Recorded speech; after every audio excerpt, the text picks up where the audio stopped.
Hello, unicorners. Wow, have we got a treat for you today. So whatever you're doing now, stop it. You cannot multitask and take in all of the learnings that you are about to get today. So please, whatever you're doing, stop it.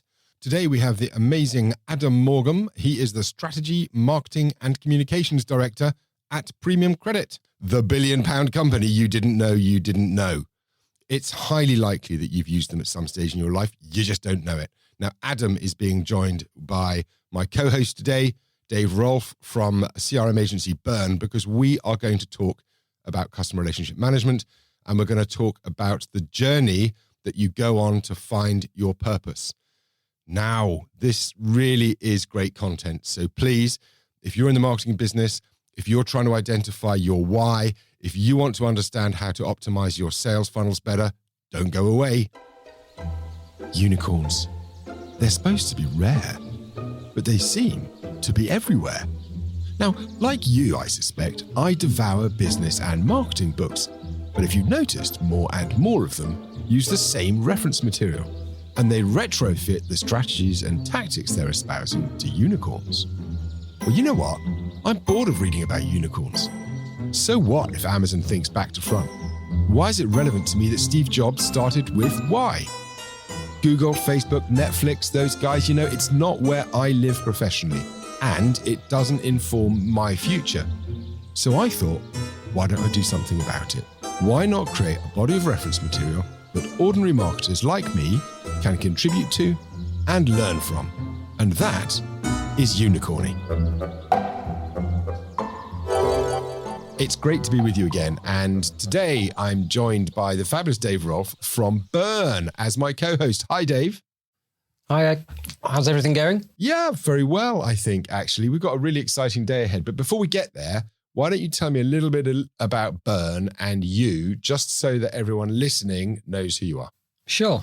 I'm Dave, as Dom said, Managing Director of Burn.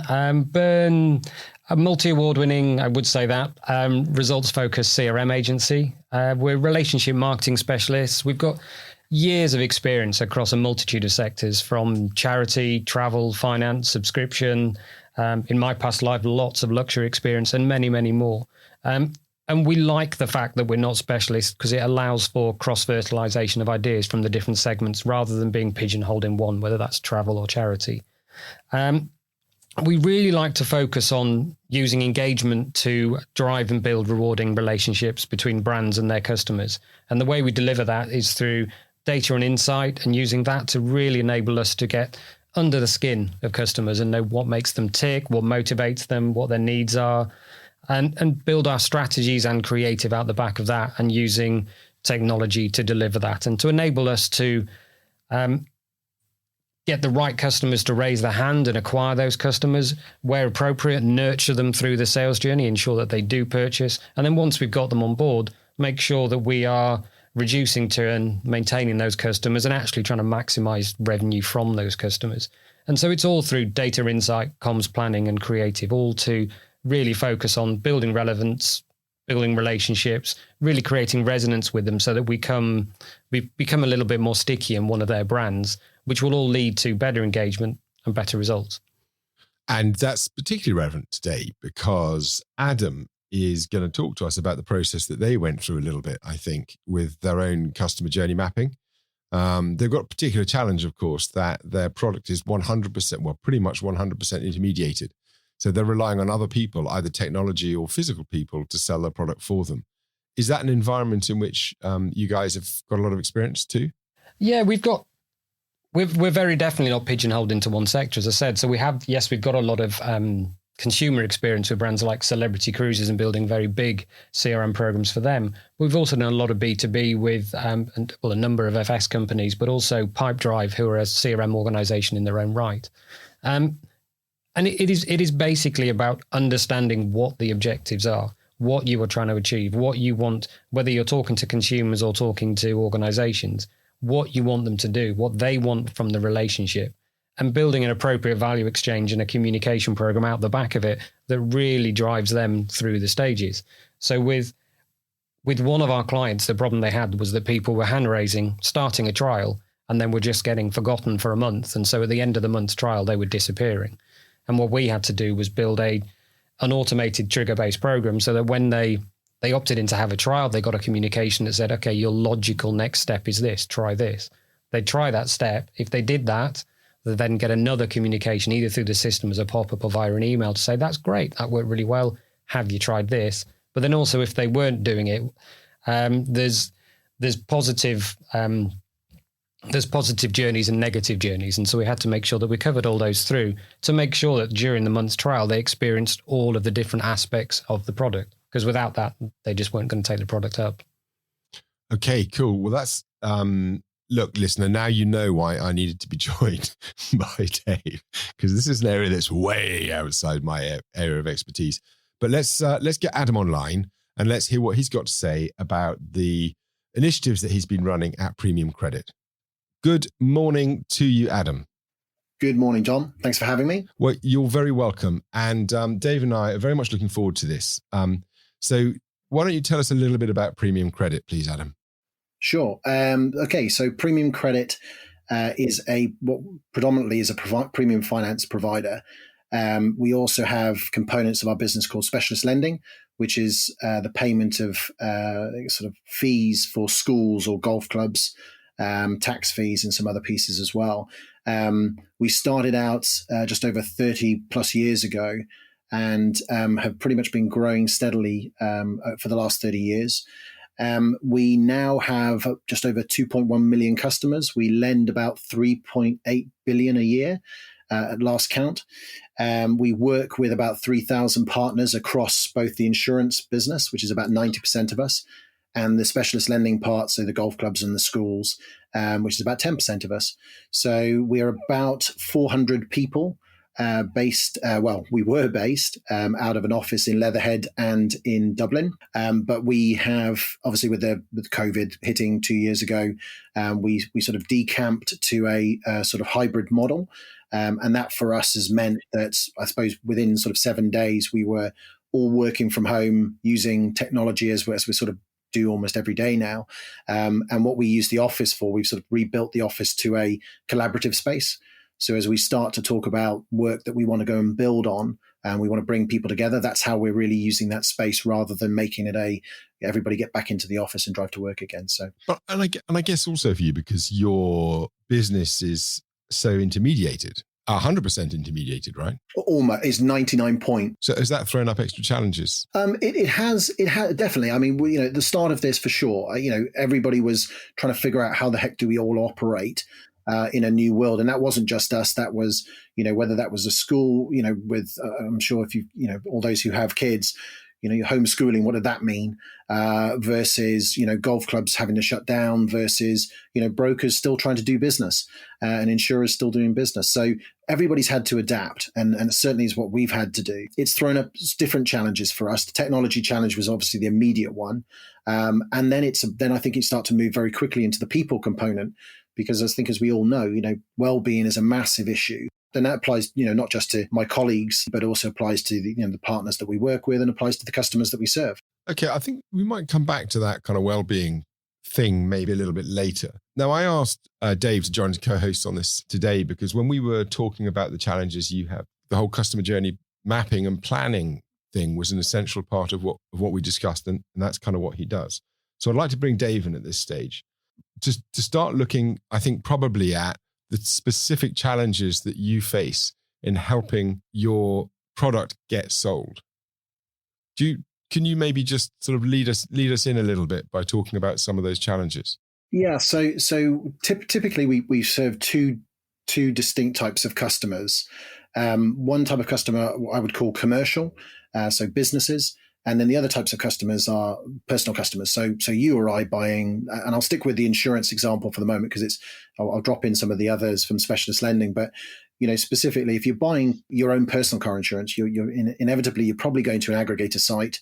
You're probably looking for a policy which fits for the type of car you have, the type of lifestyle that you lead, to fit with what you've got, and you're probably looking at the price too. And then from there, you're selecting who your broker is going to be or who your provider of your insurance is going to be, and then you're sort of through that journey relatively quickly. And like most people, time is a real challenge, right? So we want to move through these things. We don't want to be drawn out. So in a personal space, it's critical for us that we fit really smoothly into the journeys of our partners, because where you're taking off journey to be sold an additional product, you want those things to be as smooth as possible and seamless as possible so that you get them back into the journey to complete the sale and move forward. So our challenge has been, and it's something that we're focused on, strategically we're focused on and have been for 2, 3, 4 years, is about how do we invest in our technology to make sure that we're as seamless as possible. What we talk about is frictionless journeys. Now that applies on a personal level, as I've described, but also on a commercial level, that's true too. It's a little bit more complicated. The journey's a little bit different. It's much more personal. So you can imagine the complexity of somebody who has a commercial business who might have fleet, might have multiple properties, directors and officers, all sorts of other types of insurance that would go along with it. Those specific insurance policies become a little bit more complex and a bit more personal. It's not as easy as saying, if you're buying car insurance, are you parking off the road or in a garage or whatever? So it becomes a little bit more complicated. As those start to happen, what we need to try and do, and what we've been doing, investing in, is making sure we're as seamless as we can be for the partner when they're dealing with that end customer. Again, trying to keep it as simple as possible. And that's been our challenge. It continues to be something that our partners are rightly demanding of, because their customers are demanding of that. We want to keep this as simple and as seamless as possible. So the customer gets offered, which is the key for us, 100% offer. We want all customers to have the opportunity to use a finance option if that's what they desire, so they can spread the cost of the insurance. Just thinking of the times when there is actually the sales element to it, so the non-website where it's automatically part of the journey. What is the challenge you face with the brokers? Is it training them so that they've got all the training? I know with some of our B2B clients, they have a big issue with the big resignation, so they've lost a lot of their experienced brokers. They've got new brokers coming in who maybe aren't as trained in the products, in sales, in the FCA, and all these different things. So they've got a challenge there. But they've also had real challenges with stopping their brokers from being in the dark through the journey. So when they've made a sale, there's usually anything that involves FCA, and you can, way more than me. There's lots of stages as you go through, from sale in inverted commas all the way through to the sale being official and them getting their commission. And so there's lots of keeping people involved. I'm just wondering where the challenge is for you. So I think if we go back a little bit in time, and not too far, but 5, 6, 7 years ago, it's always been a relationship-driven organization. So we've been working closely with those partners, trying to understand, trying to help, doing things like integrating with software house partners, for example. So we've always been doing those things. But what I would say is slightly different is that probably around, as I say, seven years ago or so, we started to look at it from both the customer but the partner perspective, but in terms of what are the things that we could really go and make some changes to. And Dave, yourself, you mentioned training. So a key point of this was, how do we make sure that we offer finance to everybody, and how do we make sure that the people who are offering the finance are comfortable doing it? They know what they need to do. They know what they need to provide. They know how the steps work, and they give the end customer confidence that this is something that's not just a bolt-on, it's something that's intrinsic to any insurance policy. So one of the things we did do, and I'm going to go back to sort of 2017, 2016, was introduce the thing called a capability team. Now that for us was a start, but it came from some insights, having spoken with a number of of brokers who had said, if you look at the performance of our individual brokers within the company, you can see that there's real varying performance of the sale of premium finance, or the offer of premium finance, in effect. And that came down to knowledge. It came down to understanding. As I said, it's that comfort. How comfortable do you feel about offering this compliantly? So what we did, though, was recognize that, we sort of, I suppose, threw it around to how we could help these guys beyond the sort of standard of, hey, here's some collateral which tells you what the product is, and here's a leaflet, and here's a piece of information, or whatever it was. And capability was the answer. So what we started to do was we hired 4 trainers who sit geographically across the UK, who go in to partners on a regular basis to train them, and that's both personal and commercial. But we started by building some modules of this. The obvious one would be, what is premium finance? How do you offer it? Dealing with objections, making sure the customer understands they're getting, how does fair value work, and so forth. So that was part of the capability piece at the beginning. It started to evolve a little bit, because we sort of found that, again, that what we were inevitably talking to were people who were salespeople. So again, how do you sell premium finance? But actually, that's not that far away from how do you sell anything? How do you understand features and benefits, for example? So we included some of those modules. And one of the things I suppose we did relatively quickly was recognize that we needed to stand up with some credibility. So we went through a process of becoming accredited for CPD. So the partners, many brokers, as with many professions, the CPD component is important. So what we were then offering were courses that were CPD accredited, which meant that you got some of your hours, your learning hours that you needed to do. So we've evolved that through time. And again, the courses continue to evolve, and they talk not just about the obvious of, as I say, offering finance and how do you use our system and how does that system work with somebody else's. But we started to extend it a little bit as well. So that was just one example of how we sort of took this forward. And we continue to do it now. And, it's a core part of our proposition. How big are your brokers that you usually sell with? Are they large companies or can they be everything? There's complete spectrum. So brands you would know, as most people would. So, Aon, one of the biggest in the world, Willis Towers Watson, again, one of the biggest, obviously there are companies like Howden and Aston Lark and so forth. So they're the very, very big end. But then equally, we deal with, individual brokers who are on your high street. And again, the principles are exactly the same. It's, they are experts in what they offer, which is the insurance. What we are giving to those guys is another string to the bow, so to speak, to say your customers choosing your insurance is one thing, but actually how do you pay for it is another. And if I go back and my history, I used to work for RSA before I joined Premium Credit, and I'm not insurance through and through. I'm a marketeer through and through. So I didn't really pay a lot of attention to how once the premium or the insurance policy was identified and the proposition was given, from the insurer to the brokers, and those things were being offered.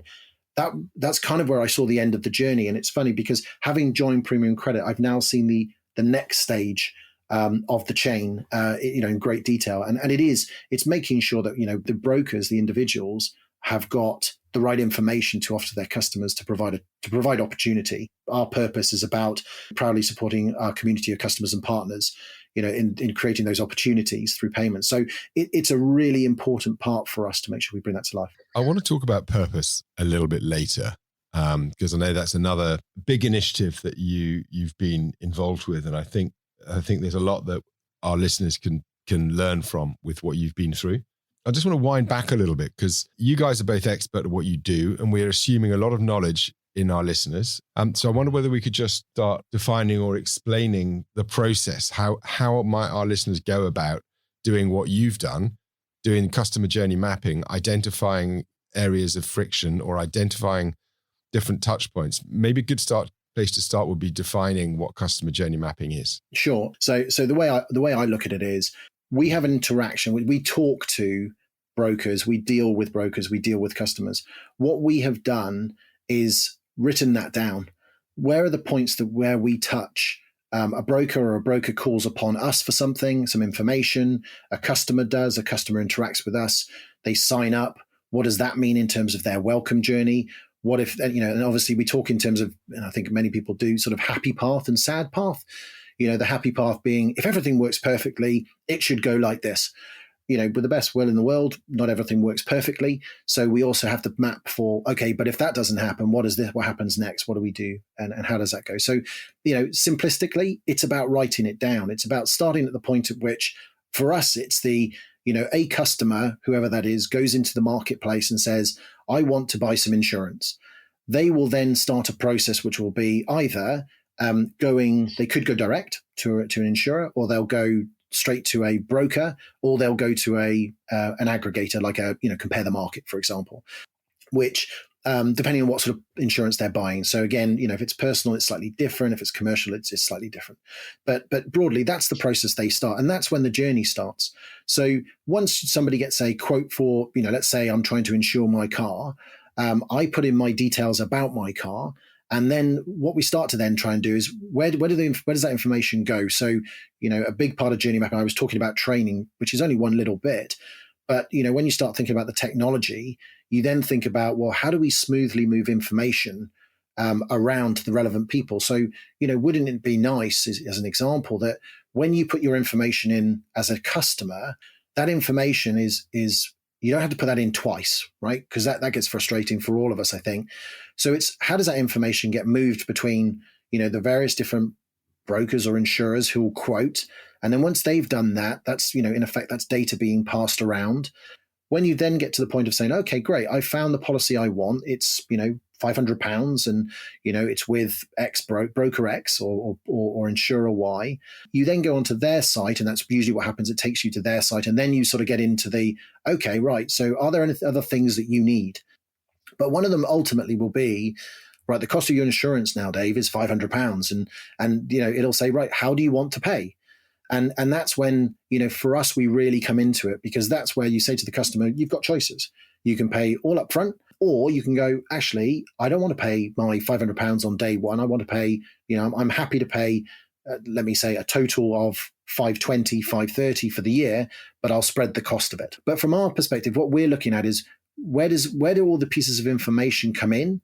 And then where do they then touch us? So if they do click on that box that says, yes, actually, I'd like to pay in 10 easy installments. Once you've got to that space, then you get into the right. Okay, so that information that you gave at the beginning, which was your name, address, amongst other things, how do we share some of those pieces? So, sorry, that sounds maybe starts getting too detailed, but I guess what I'm going to is those pieces of information that move around are really, really important, because they help us understand you as a customer, but also we have to do assessments. So if you're a personal customer, there are requirements for us to do what we call an assessment of affordability.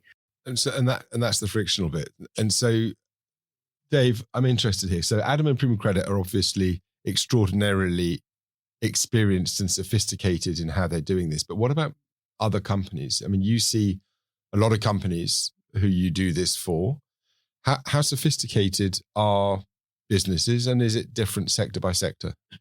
Hugely varies. I think there's a number of key reasons why CRM programs can fail. And one of the key ones is overcomplicating things. It only needs to be as complicated as you need it to be. At its heart, CRM is simple. It's about understanding what you and your customers want, what they need, coming up with a fair value exchange so that your customers get what they need, you get what you need, and then you build journeys to communicate that to them effectively. And we've worked with one of our travel clients, I think, don't quote me, but I think there's about 24 different journeys in there with numerous comms and numerous channels. And so it's fairly hideously complicated. And then we've got some other B2B clients where there might only be 2 fairly simple journeys, but it's just maximizing each individual touch point and not thinking about just your marketing touch points.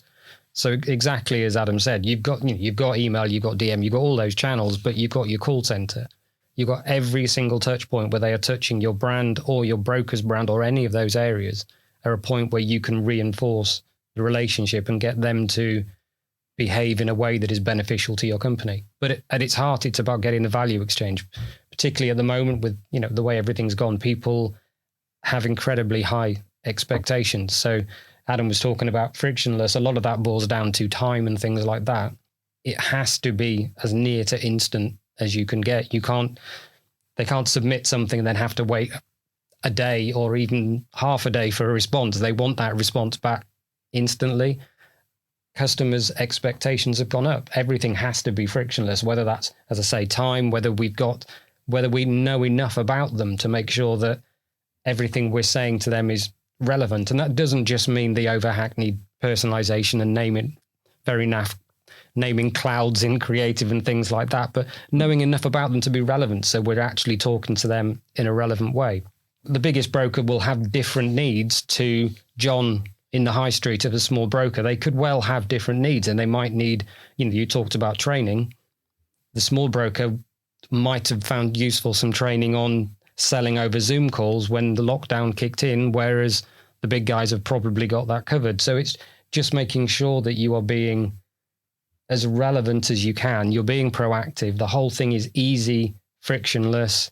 Tech is there for a reason. I think, again, back to the complicating thing, I think all too often, and agencies like us are just as bad, but agencies and clients like to do things because they can, because the technology exists and the data exists. So we can do all this. We can do a million different things and personalize in a million different ways. But actually, when you dive into the detail, will it impact? Will it change their behavior? will it show a profit? Often what you need to do is it's good to throw things out, but then you need to boil it down to what is going to make the most change and change things the quickest. Yeah, I think I was just going to say, Dave, on the back of that, I think for us, there are probably two parts. When I think about Aon, Gallagher's, Towergate, they're all very, very big partners. And you're right, there are very big differences between them. The one thing that remains true is that I don't see this as an end. I don't see there being a particularly strong end destination. And the reason being is because all consumers' habits change. Consumers change, businesses change. So what we do is we think about it in terms of continuous improvement. If you were starting out, you start with the big stuff, right? You've got to put some technology in place that interfaces with, that connects with our partners and connects with our funding system, let's say. But once you've done those things, you get to a point where actually the improvements you're making are tweaks. Some of them are very big tweaks, but they are, in effect, they are tweaks. They're making things smoother. So, how do you pass that information across faster? You stop measuring it in terms of, overnight, as you said, and it starts being actually it's in milliseconds is how you're thinking about it. Downtime gets reduced from 12 hours, let's say, to do an upgrade to 2 hours and 10 minutes of interruption or something. That's what you start to think about. And then I think I completely agree. I think when I think about the strategy, which is, I am the strategy, marketing and communications director. So when I think about all these things connecting up, it's exactly how I see the world. Marketing is there to serve the organization. We have a clear strategy. We are targeting trying to get that to 100%. Offer. And from that, we then think about our new partners, we think about existing partners, and we think about new propositions. And that's how we then underpin those by the frictionless journeys and how we bring technology to play. So they all serve a purpose, and marketing has to do that. What we're trying to do is, again, back to purpose. We have to be clear about why we get up every day. Why do we turn up? I know there are various different writers like, Simon Sinek and other people who talk about the why and all that. But, we do need to understand that, and everybody needs to align behind that. And, once you've set your purpose, you think about also then the values that you then want to bring people to bring in every day. And that's how that becomes the way that you operate as an organization. So, this is completely connected to the way that we operate through the business for sure. And I think you made a really valid point at the start about it not being done when you've created it, that it needs to be ongoing. I regularly get asked by clients kind of what are the key reasons why this could fail when I'm talking to them about CRM. And probably one of the highest over time is that clients see it as a one-off strategic development. And so we'll work with them, we'll build the CRM, that's done, tick, we have CRM sorted. But exactly as you say, that's never the case. However much of a genius I am, I say that with a smile, and however much a genius the clients are, we will create something. He's not smiling, listeners. He's not smiling. He's being very serious.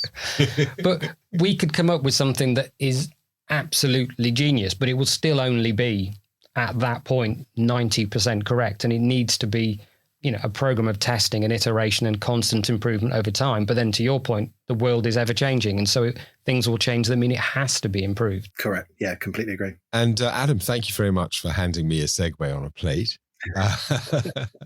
Because obviously it's important to understand why we're trying to do all of this and trying to get the organization aligned so that everyone pulls in the same direction. Now, I know that you guys have been on a purpose journey. And you had a particular approach you took. Could you explain a little bit of that to us, please? Sure. So let me rewind for a second. So back in June 2019, Tara Waite joined us as our CEO. And incredible individual, brings a lot of energy and a lot of clarity to us as an organization, and has certainly driven us forward. No end, along with the rest of the executive team. One of the things that we kind of landed on at the very beginning, though, was trying to answer that question of, you start to think about a strategy and you think, okay, so strategy is about planning and the plan and where you're going to go. But there's something deeper than that, which says, but actually, why do you really exist? So back to that question of what is the why, right? So for us, we started a process back in 2020, in broadly, let's say April, May, something like that in 2020. So we did this remotely to then crystallize our purpose. And I say crystallize rather than to create, because I think from the work that I did, and I certainly wasn't an expert in this space at all. I'm not now, but I've learned a lot more as I've gone along. is that you don't so much create a purpose as you kind of uncover why you're there. And it's a slightly different take on the world, and I subscribe to it entirely. So we've always been there. And if somebody had asked me on day one, what did we do and why did we do it, I'd have an answer for you, which would be very, probably not technical, but very sort of matter of fact. We offer finance like this, and we do it because it helps people, buy their insurance or spread the cost of their insurance, which in effect is what we do. But actually, what we went through was a process where we brought the whole organization together, and we had a little bit of external help, where we created what we call home teams, and we created this other group of people called pace setters. Now, the pace setters were in effect the people who made sure that everybody's voice in every home team was heard through the organization. The starting point was, we want everybody to be involved. This is our company as a team, right? We're colleagues, right? That's what we want to do. And it didn't matter whether you were senior, junior, in this part of the business or in another different part of the business. It made no difference at all. What mattered was that, you're part of the organization, and together, it's only the together bit that kind of makes us drive forward. So divided everybody up. The pace setters then were in effect the, let me call them the sort of trainers, the guidance people that help those teams ask them questions, ask them about, so this is the first question would be, what's your individual purpose? Why do you get out of bed in the morning? Why does that matter? And so we went through that process. We over a period of time, we asked slightly different questions, and we asked the home teams to think about, where we were as an organization and what we were trying to do and why we were trying to do it. And it didn't matter that, some people in the business worked in insurance, the insurance part, premium finance part, and other people worked in the schools element or the tax element or whatever. It didn't matter. What mattered was, can we get to the bottom of why we're doing what we're doing? Because ultimately we're a lending company. So over a period of time, we went through this I would call it a journey, definitely, and almost a baton pass. So questions asked of our people, they provided feedback. That feedback was then sort of consolidated, and that consolidation then meant that we had a better clarity of, sort of by volume, where we were going. What were the things, some people would use, some words were exactly the same, some words were different, but some had exactly the same meaning. Some words were completely different. And what we were trying to do was trying to hone to a point of ultimately writing a purpose statement. So when we got to far enough, we then started to get people to think about, we got to think about other companies they admired, think about themselves, think about us, but ultimately got down to a set of words. We put those on a page, and then that became the baton pass between the pace setters and the executive team. And the idea was no one team there had the right to say, scrap that, ditch that, we don't like that. It wasn't set from above, is I guess the message I'd give is it was iterative, and it was building. So it was always the and rather than the but. So when we started to get into those conversations, some of the words changed. So they would pass a statement over to the exco. The exco would review that, think about that from where they were looking at it. We'd already set out some principles that said, look, we're not going to say that we are global, because, we're not. And we have to have some parameters that to operate within. But it allowed us to sort of go back and forth and enhance each time. And that was the and component. Ultimately, that happened probably 4 or 5 times, and we land on a statement which I sort of already said earlier, but we proudly support our community of customers and partners, creating opportunities through convenient payments. That became our purpose statement, but every word in there is important, and every component of it is important. So the proudly part is about us. It's about how we turn up in the organization, how we turn up every day. And then the community of customer and partners, we have a variety of customers and partners. I've talked about schools, I've talked about insurers, but also, we have partners that we work with, technology partners that we work with, or software house partners that we work with. So it's how do we turn up there? Then we think about creating opportunities, because that for us is the space of, why do we exist? Well, actually, it enables somebody, in a simple example, to say, I don't want to pay £500 or £1,000 or £5,000 on day one. Actually, I can manage my budget, my costs, my income better if I spread it. And the analogy we always use is, or an example is one where you deal with a let's say a company. The company wants to invest in developing, I don't know, wants to invest in a new sprinkler system, let's say, well, that sprinkler system has a big cost to it. So does your insurance premium. What we get into the conversation is kind of going, but actually what you could do is if you finance it, you reduce the initial outlay of cost. You can still invest in the sprinkler piece. Oh, and by the way, the sprinkler piece will reduce your property insurance as well, because suddenly you've de-risked part of your business as well. So it's a small example, but those are the sorts of things that sort of enablement is where we sort of talk about the creating of opportunities. The last part of it, as I say before, is about this convenient payments, because ultimately that's what it is. We're making things convenient for people. So every word in that process, in that purpose statement, every word that we debated was really, really critical. From us, from an internal process perspective, we then did live events where we were telling people how far we'd come, and we were showing them the iterations. And then we did a big session, which was actually a joint presentation from Tara, our CEO, with a couple of the pace setters. And they talked through the journey. And I think that was critical as well, because from a communications perspective, you can get stuck with, it's from the top, the boss has said. And that's absolutely not what this was. This came from the ground up. And it came through the organization, which also means that it has a stronger buy-in. And I'll just throw this in there, but at the end, we also then reviewed our values and put those into words and terms that work for us. So, we talk in terms of, we've sort of come up with a bit of you'll see the connection in a second, but we talk in terms of, standing together, standing true, standing up. Those are critical to us, and standing out. They all link under the stand part, but actually it's about how we as individuals rock up every day. So that back to the proudly part. So it was an amazing journey. It was really, really incredible. It was great to see 400 people contribute. I think the 400 people felt engaged, which is kind of the key. And it's become, you'll see it in any of the works that we do. We always keep harking back to, are we living this purpose?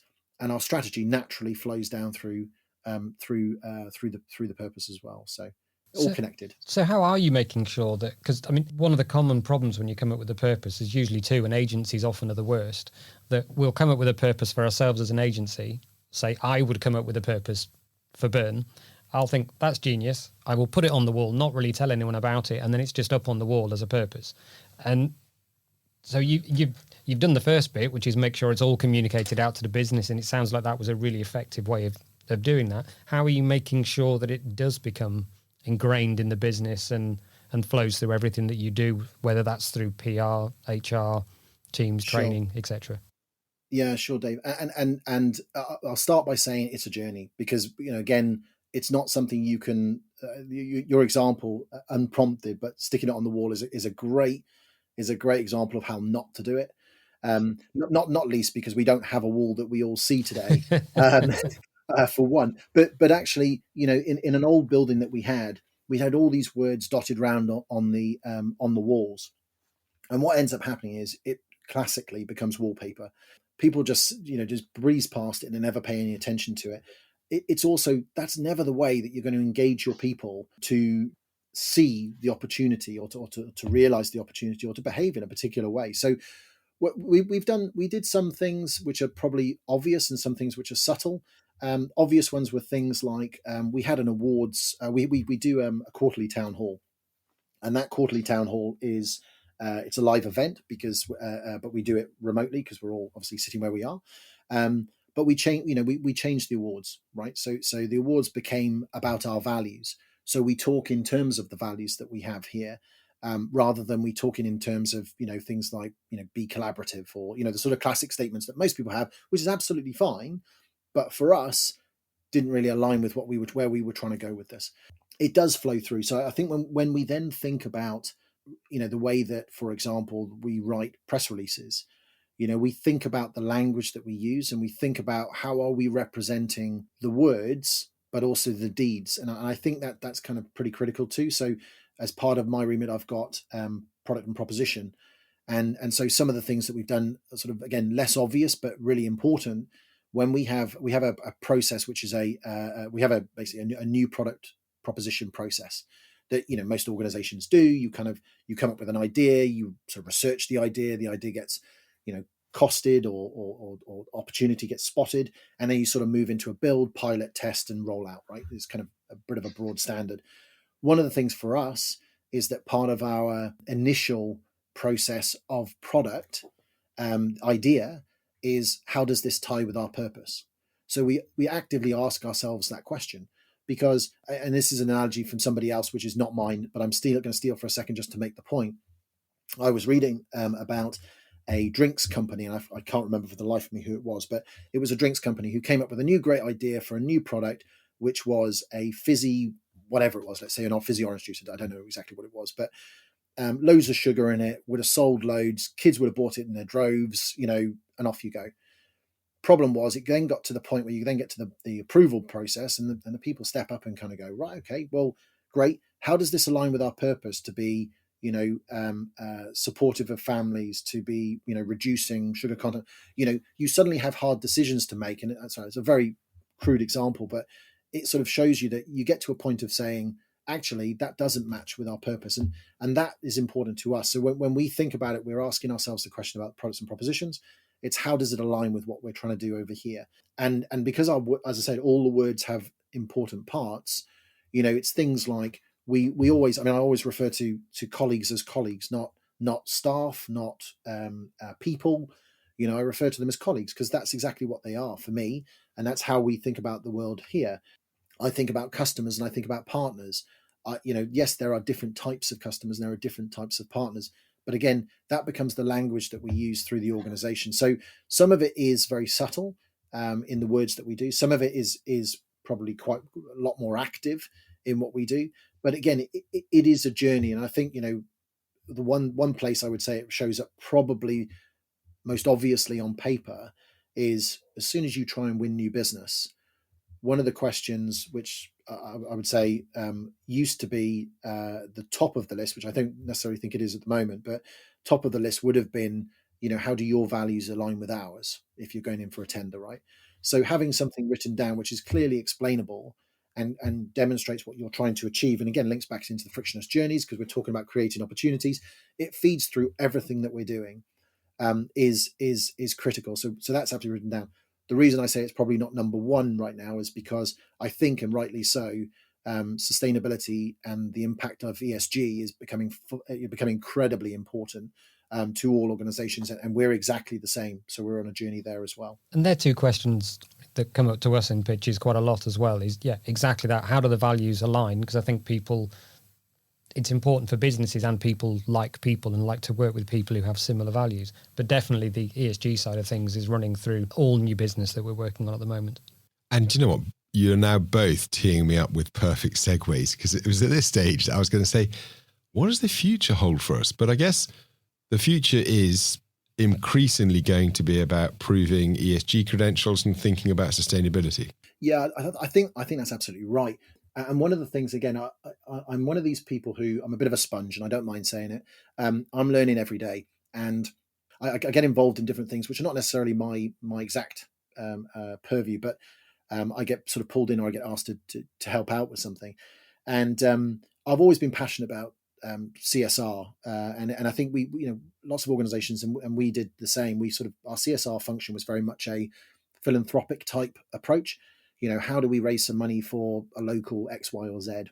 But then we started to realize, probably a couple of years ago now, that we need to start moving into a very different direction, and we need to sort of go there. And I think one of the points I'd make to the people listening is, sustainability sounds like, and especially when you say ESG, I think a lot of people kind of just hear the E bit, they hear the environmental part and think, oh, it's about being green. And yeah, that's part of it for sure.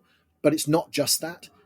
There's a lot more to it than that. It's about, how do you deal with your people? How do you work with your people? And the social component of it is massive, as is the governance. Are you making sure that you're adhering to the things that you need to be doing? Which, for us as a regulated business, it's probably more straightforward because it's been long ingrained in us. But from a one of the things I would say is, it's not just about your carbon footprint. It is about that. It's carbon footprint. It's about emissions. It's about waste, of course. But it does you think about things like diversity. You think about things like gender. Yesterday, I'm not sure when this goes out, but yesterday was International Women's Day. How do you, as organizations, how do the people in your organizations stand in your organization and feel that they are part of the organization equally, just in the same way that everybody else is. And that's critical. Now, again, for us, we're 400 people, so we're not the biggest organization in the world, for sure. And, my past, I used to work for Barclays, where we had 63,000 people, I think it was at the time. And for Citigroup, which is, 250,000 people, it's a huge place. But for us, we've found ways, and we're looking at ways, and we're aligning with standards. So people may know this, may not, but TCFD or SASB, and sorry for the acronyms, and I won't try and tell you what they mean, but I would suggest you go look them up. But in effect, what they are asking is that those are standards which they're saying that you as organizations should uphold, right? So there are obvious things like anti-slavery. How do you make sure that people are not being taken advantage of in your supply chain? Now, again, for us, we look at it and kind of go, what does supply chain mean for us? Because we don't physically produce let's say a garment. We're not Nike. We don't have factories all around the world building stuff or creating stuff. We're slightly different. So, the financial services is a little bit more intangible, but, yet we still have, paper in different places. We still have offices. We still have cleaners. We still have, all the way through the organization. So for us, it was always about, let's make sure we understand first, and then we work out how do we build a plan. So we've built a roadmap, and funny enough, just today our annual report has just been released. And if anybody genuinely would like to go and have a look at the sustainability and ESG component, it's a big part. I mean, if I compare it to prior years and previous examples, we're talking sort of 8+ pages talking through our environmental, social, and governance components to our business.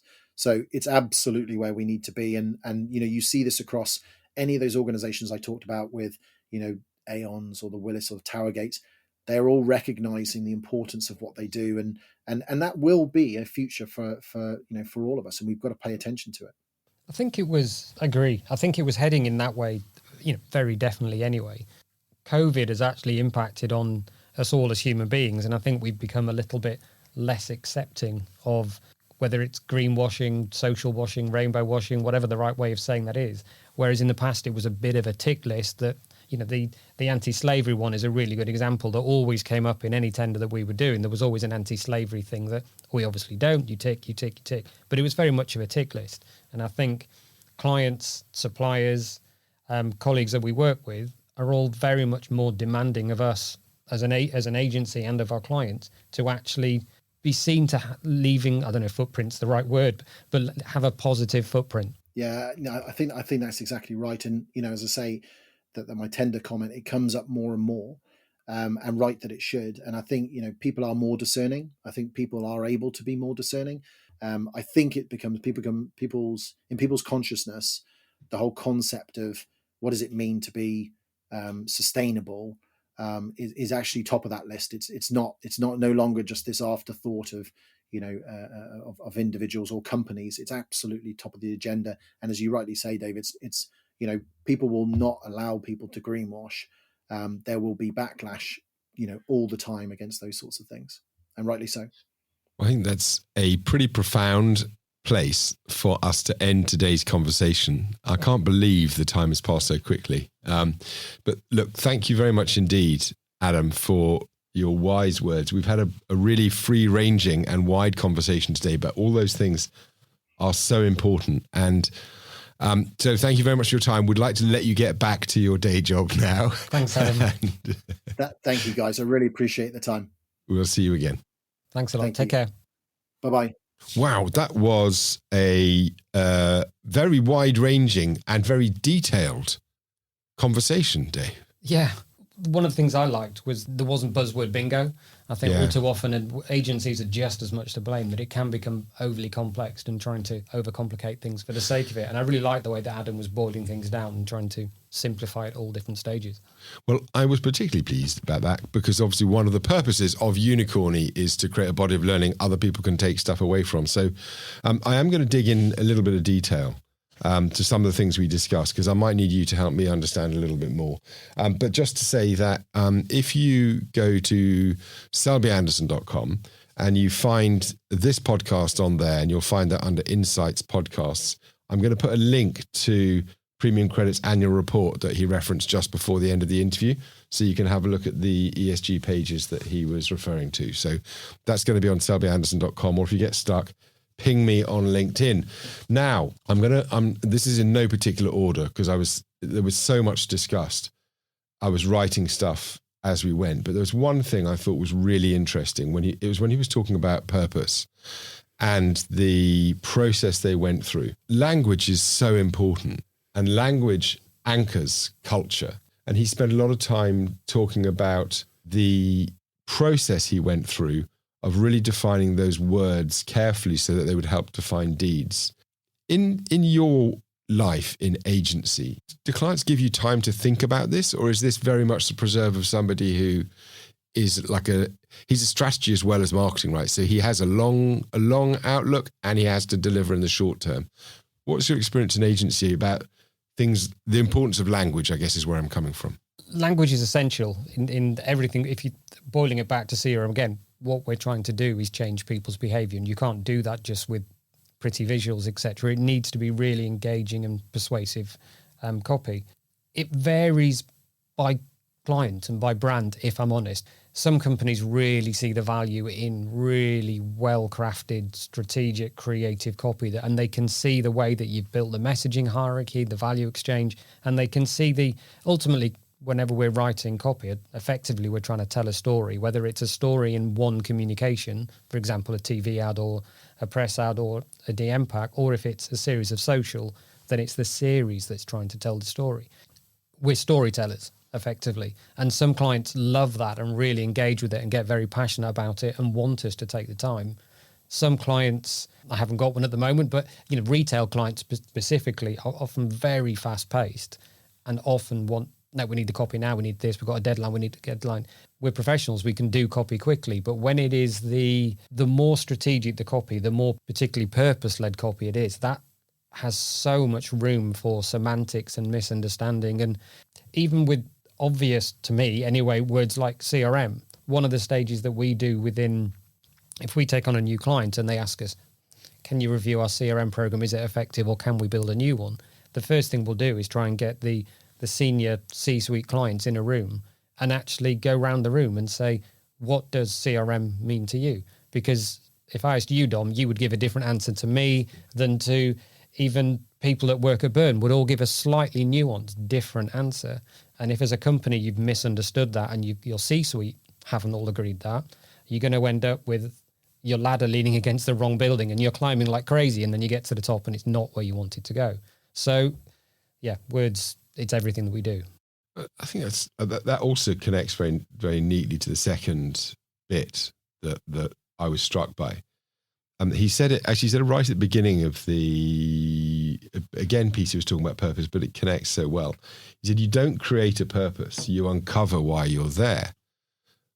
Presumably you don't create a customer journey. You have to identify it before you can then change it, because you could set out presumably to create as many steps as you like on a customer journey, but it's not relevant to the customer, it's just not going to do it. It maybe, again, this is semantics, to be honest, but I think the customer journey will be there. So if you are purchasing something, so, with Adam, if you've gone through a broker, et cetera, that journey exists. But then what Burn can do is we can help expand on that customer process, almost the customer journey, and turn it into a communications journey that actually you are making sure that each of those within the journey you've got set, there might be 10 moments of truth between that. So you've got the point of purchase, you've got the point when you could have clicked, yes, I want to take out additional insurance. You've got the stage where you get the paperwork, you get the stage, you've got all those different stages. That's the journey. But what we can do is make sure that at each of those stages, it's telling the appropriate story, and we're pulling them through and they're seeing value in what they're getting. And they feel that they're being pulled through, whether that's the consumer or B2B. Okay, so that makes a lot of sense. So those annoying emails you get when you sign up for something that don't seem relevant at all basically haven't been through a filter like you've just been describing. They haven't had the creative thought put into them. Yeah. I think all too often email definitely serves a purpose and it's vitally important. I think there are instances where email can be neglected because email is cheap. you can do email quite cheaply and you can get it done quite quickly, and there's lots of systems out there. And it's often, particularly the service-led emails, can be neglected. And I think even with a simple, you've submitted X, Y, and Z, that can always include other messaging and just positive reinforcement. Okay. And one last thing, actually, to wind up today's podcast. And it's a very simple question. Who should be doing this process of customer journey mapping and thinking about CRM? What kind of companies? All companies. Every single company out there either is or should be doing it. I mentioned in the podcast that one of the things that companies get wrong, and is one of the key reasons why CRM fails, is that it's overly complicated and become too many variables. But if you are a company the size of a big one, Mercedes, don't know why I picked Mercedes, then their journeys are going to be hugely complicated. And they've got all those different stages, from test drive to purchase to, they've probably got 50 different journeys easily within that stage. But you could also be, if you are a tiny, small tailor, I regularly get asked by clients, can you give me an example of who does the best CRM? I would always describe it as being, forget companies, think of the old school tailor on the high street. When his customer comes in, he's got his mental black book and he knows that is John whoever. Hi, John. Oh, I've got this amazing suit. It would fit you perfectly with that tie and that shirt that you bought last week. That's a journey. That is a customer journey. And so everyone needs to do it. I guarantee you half the people listening to this aren't doing it. Where should they start? By calling me. I thought you might say that. Strange. How about if journeys aren't invented, they're uncovered.